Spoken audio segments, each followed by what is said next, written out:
Hi, I'm Leonie Martin. I'm a Plant Biosecurity Officer with New South Wales DPI, and I'm here today to present to you a little bit about the Beekeeping Emergency Response Training course that has recently been created. So why did we create this new training course? It's actually a nationally accredited training unit of competence, which is great.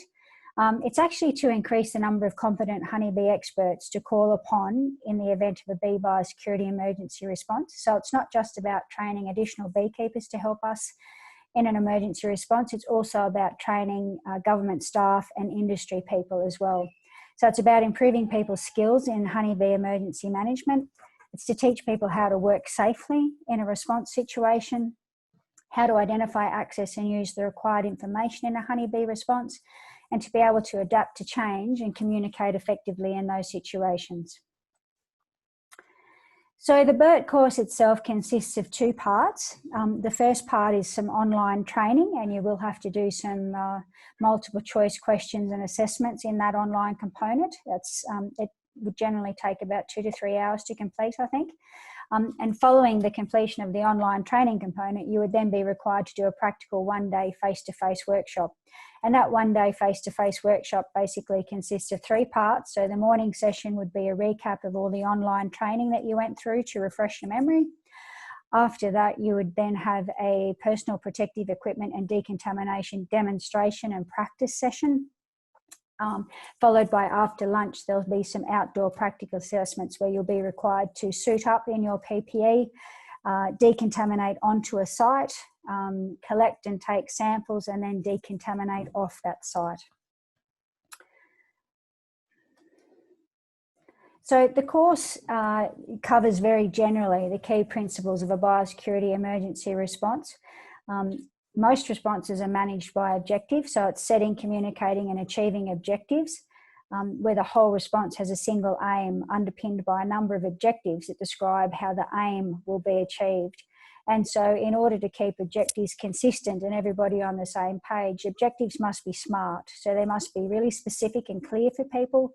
They must be measurable, they must be achievable, got to be relevant and time framed. So they actually have to be proven to be able to be achieved.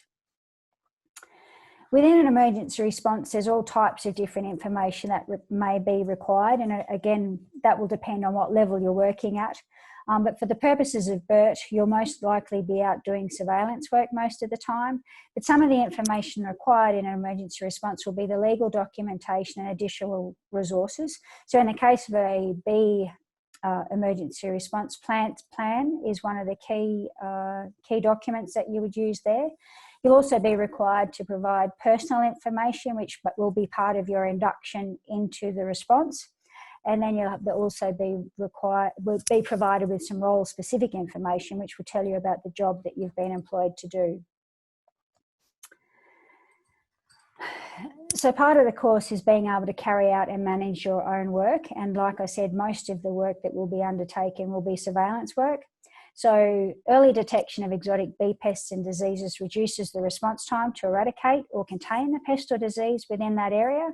And some of the first steps that we need to do are have a confirmatory diagnosis of what the pest or disease is that we're dealing with. Is it actually considered under legal requirements an emergency plant pest? We need to establish the extent of the infestation. We need to prioritise the surveillance locations based on the extent of the infestation. And we also need to determine the actual size of the quarantine zones that we may have to put in place. So when you go out into the field, you'll usually be following work instructions on what to look for.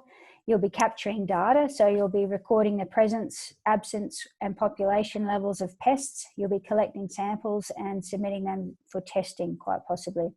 One such example would be for varroa mite, and for that you might be looking for sealed brood cells.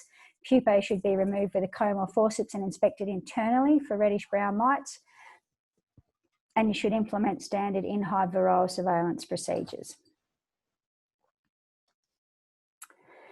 So you'll normally go out as a group of at least 2 or 3 people. If you're employed within a BERT situation in an emergency response, you'll always be accompanied by another New South Wales DPI, probably a bee biosecurity officer. So there'll always be 3 of you. So you'll never ever be put out into the field on your own without some supervision and support. Again, complying with biosecurity requirements. Part of all those requirements are following standard operating procedures, doing what you're told, following work instructions from your supervisor.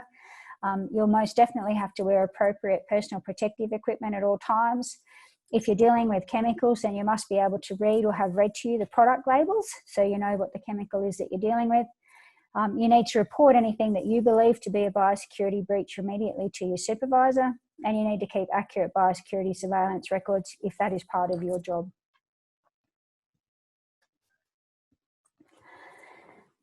So we're quite big on personal protective equipment. It protects you from bee stings, possible injury or illness. It prevents the spread of pests and diseases, and that must be worn at all times when you're working in an emergency response situation. Before departing your work premises, whether it's a local control centre or a forward command post, you must ensure that you have all the appropriate PPE packed and ready to use to take with you. If you don't have anything that you need, then PPE is sourced and supplied generally by the logistics team. You will be trained in the correct use and fit of PPE, and you will also, any faulty or damaged PPE should not be used and it must be replaced. So a big part of that one-day face-to-face workshop is training you to correctly use and fit PPE. So personal protective equipment that you'll be provided with would be a bee helmet, a bee veil, nitrile disposable gloves, disposable overalls with elastic cuffs or wristbands, and you'll be required to provide your own sturdy enclosed leather or rubber shoes that cover the ankles. So some of the beekeeping equipment and tools that you'll need to use will be a hive tool, a smoker and ignition fuel, miticide strips, sticky mats, a comb scratcher and forceps or tweezers. You'll be provided with a fully stocked decontamination field kit, which will include stericidal water solution, so 70% ethanol. It will also have the PPE in it and a first aid kit with an EpiPen, and it will also have plastic containers to collect any samples in. All these beekeeping equipment and tools will be provided to you in an emergency response situation. So this illustration is just to give you a little bit of an idea. Not every situation is going to be set up exactly like this, but the important part here is that there's a clean side and a dirty side.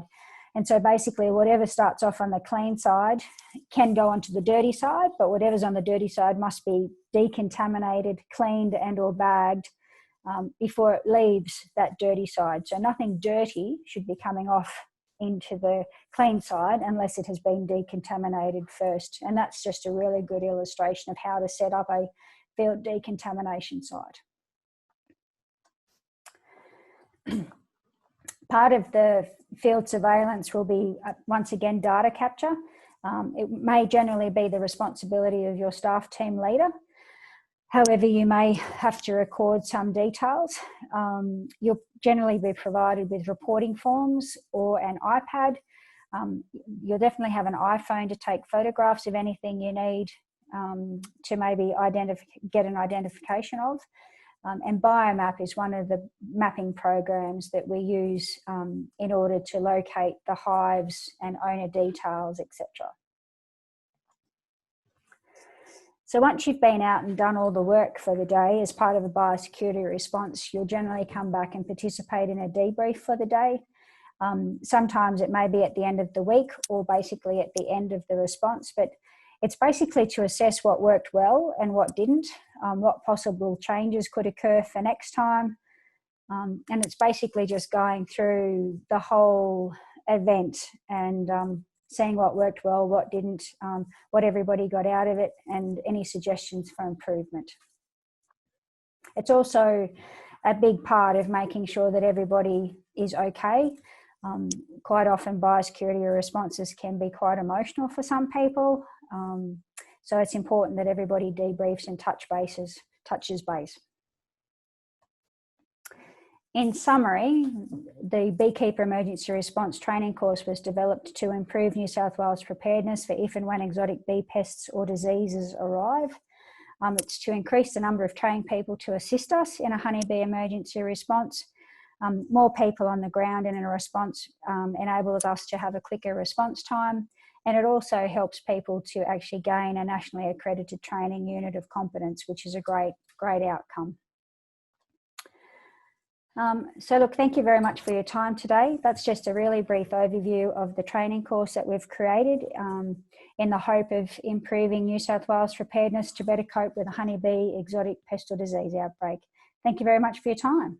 Bye.